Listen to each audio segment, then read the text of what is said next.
International Association of Machinists, who was the union for all the aircraft industry, got ticked off.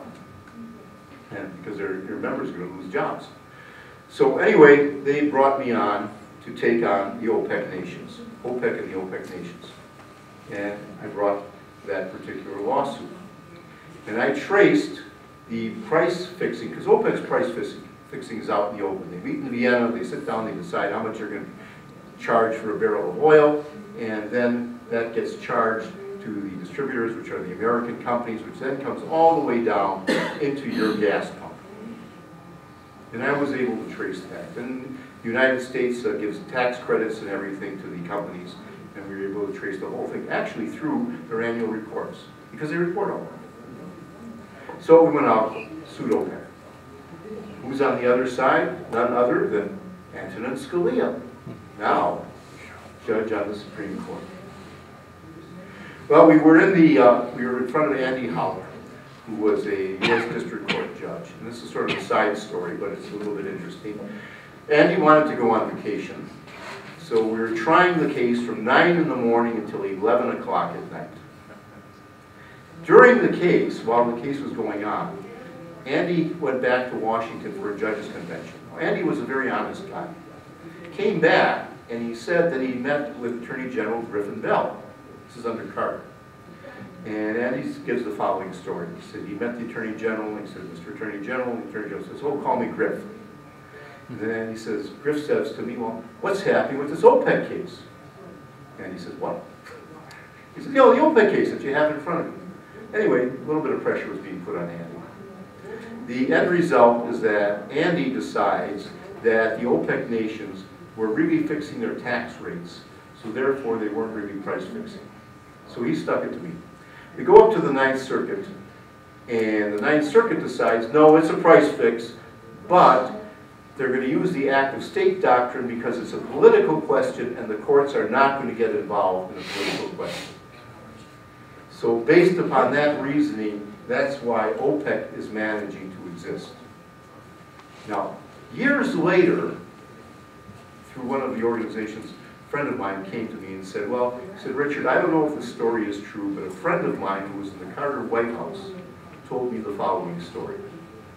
He said, I can't tell you if it's true or not because it's coming to me third hand. He said, this guy told me that King Saud called Carter and said, get rid of that case or Saudi Arabia is going to pull all their money out of the United States.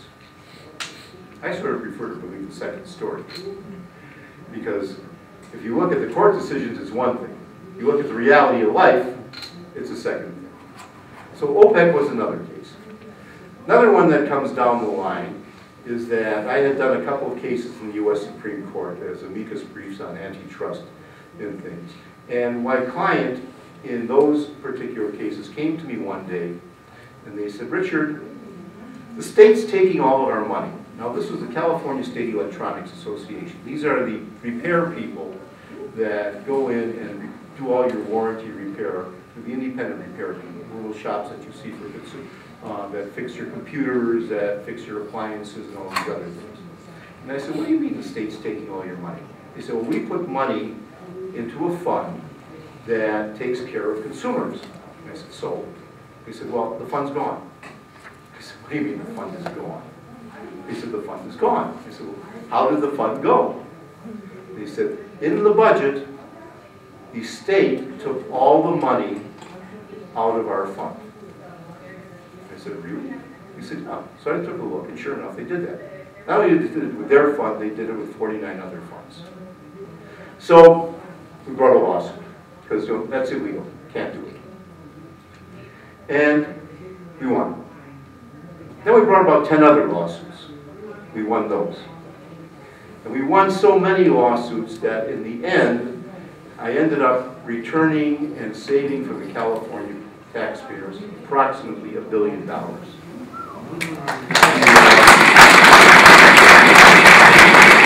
legislature, the financial director of the state finally told the legislature, look, you keep doing this, we're going to call Richard, he's going to sue you, and you're going to get and we're going to get the money back. So they stopped doing that. They then passed a law saying that the legislature could borrow the money, but had to pay it back. So that's where that one ended up. So that became, some of the things, those are some of the suits that came down the line. And with the CSEA, I changed the entire way. I sued all the manufacturers of consumer electronics, of appliances and everything, and changed the entire way that servicing is done in California because the Attorney General wasn't enforcing that law. So those are some of the things that brought me along. Now we get into, how did I get into all the trouble?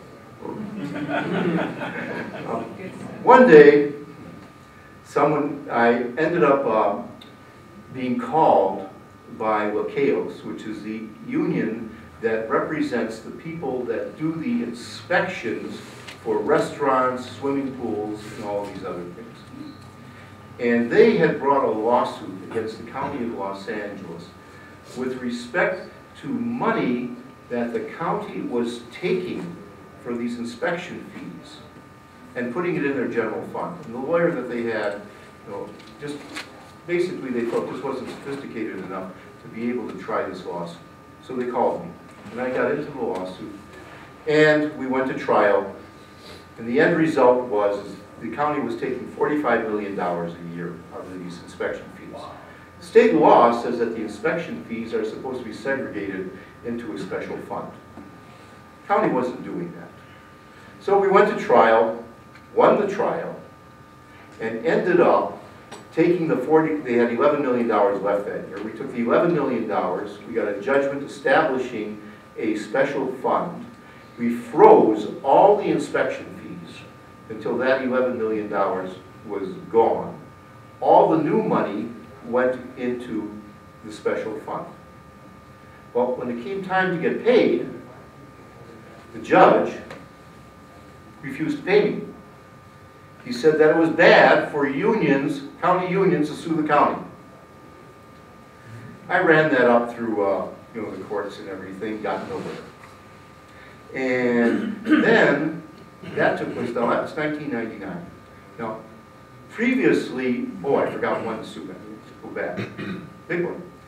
In 1997, remember we had all these budget crises in California?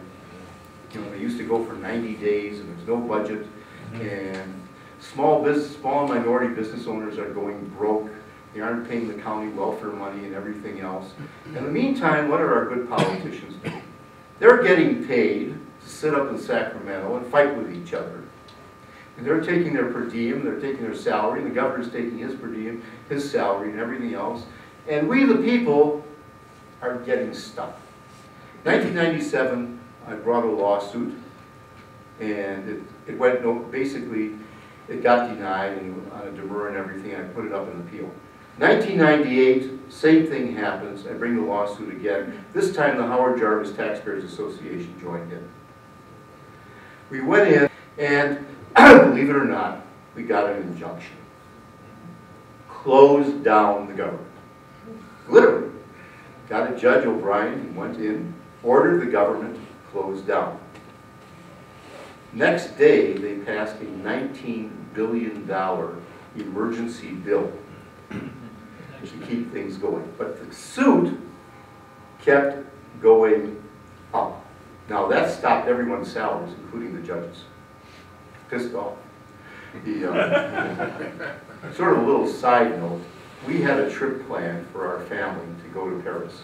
I had accumulated a lot of American Express points. We were scheduled to go to Europe for 28 days. So on the points. So my daughter and I got on my wife, daughter, myself. My daughter and I were singing, "We're leaving on a jet plane." And, government closes down, we got the hell out of the country. And while we were in Paris and everything, I was faxing back and forth briefs and everything. In the meantime, the family's going to the Louvre. We're going all over the place. We ended up 28 days in Paris with 10 days in Venice at the end. So that became the big suit, the thing that really started ticking the judges off.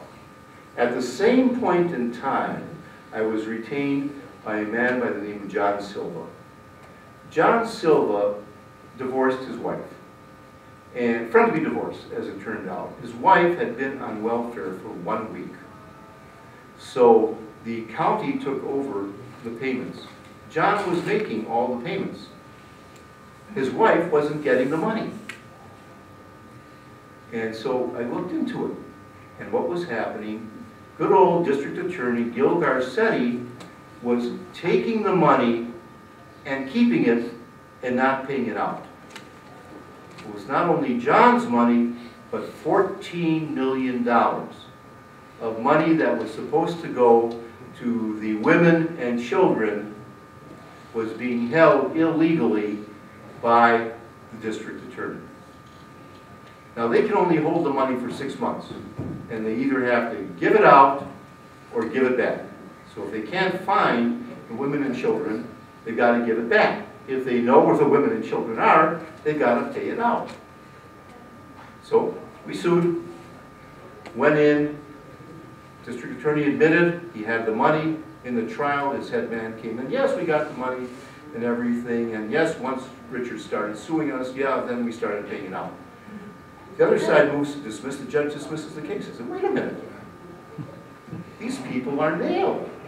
What's happening here? And that's when I found out about the payments. Because just around that point in time, we're now in the year 2000, in the appeals, good old Chief Justice Ronald M. George gives a speech to the California Judges Association down in San Diego. September 15th, 2000, he's talking and he lets out with the following comment, that maybe the judges from L.A. County should be paying for the lunch for everyone because the money that they're getting is illegal and maybe unconstitutional. That gets reported in the Metropolitan News. Nobody reads the Metropolitan News. It has a subscription of maybe 3,000 people. Somehow or other I found out about it.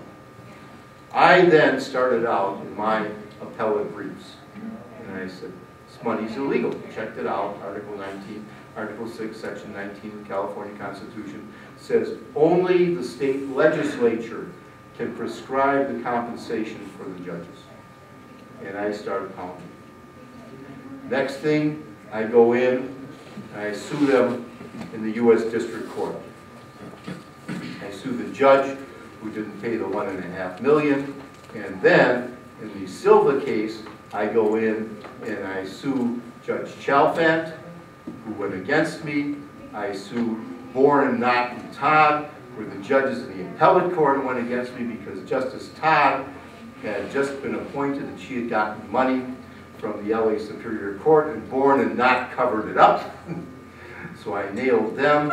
I went after Mitchell, who was a commissioner who was sitting in the eminent domain department, not disclosing them. He was getting, these payments, and I had it all nailed. I had how much money each one of them was getting, the whole bit. And that became the start.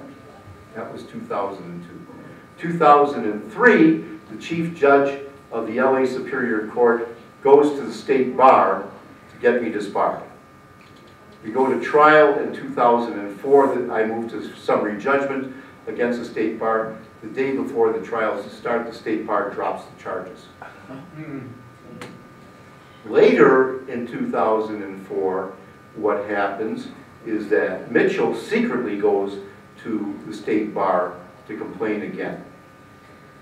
Now, they never tell me about it.